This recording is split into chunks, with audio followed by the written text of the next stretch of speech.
President Donald Trump wants to end hundreds of millions of dollars in funding to 3 Central American countries. And now he's even threatening to close the U.S. border with Mexico. Now, the State Department says it plans to end foreign assistance programs to El Salvador, Guatemala, and Honduras. The aid programs grew under the Obama administration with the intent of helping to curb violence, lack of jobs, poverty, and the reason why thousands of migrants flee their home. To tell us more about this aid program and what cutting funds would do, we turn to Hector Sanchez Barba of the Labor Council for Latin American Advancement. Thank you so much for joining us, Hector. Thank you for the invitation. Okay, so first of all, do you think stopping aid is actually going to be the solution to stopping these caravans from coming from these Central American countries to the U.S.? Of course not.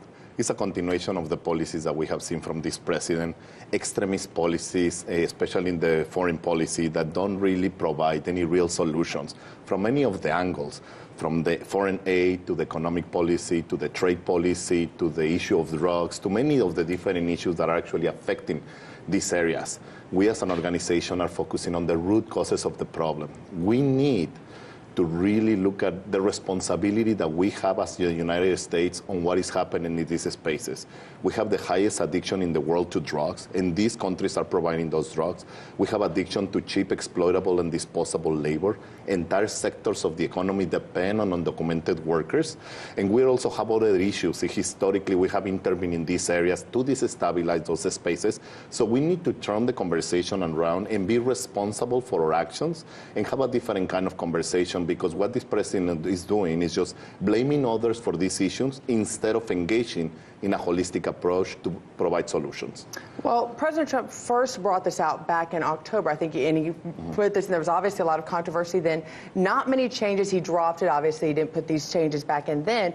Not many countries made any adjustments to it. Now we're sitting here in April, and we're talking about anywhere from $500 to $700 million that the United States continues to invest in these countries. What would you tell Americans or those that are supporters of Trump stopping funding? What is the return on the investment? What has that $700 million been able to accomplish over the 2 years that actually shows that it's making a positive in stopping some of these people from leaving their homelands and coming to the United States illegally? It's important to have this kind of relationships and provide some sort of aid. Some of this aid provides opening businesses, provides other. It's $1 billion.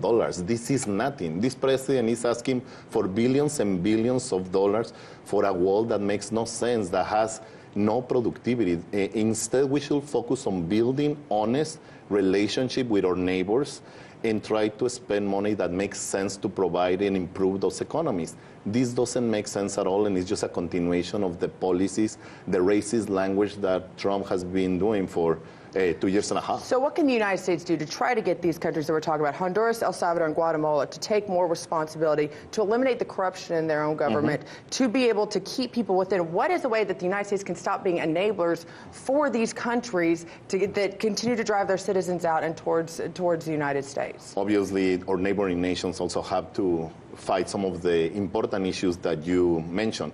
But we need to look at this issue mostly from a domestic point of view.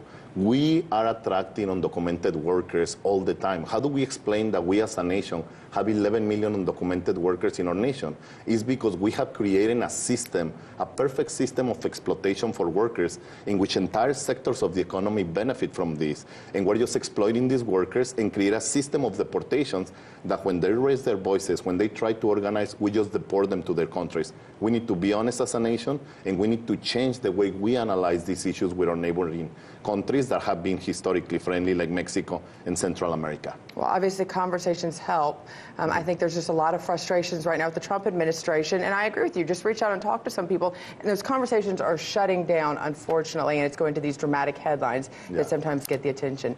We will see, but thank you for joining us today. We hope you'll continue to have this conversation with us as things progress. Thank you for the invitation. Thank you.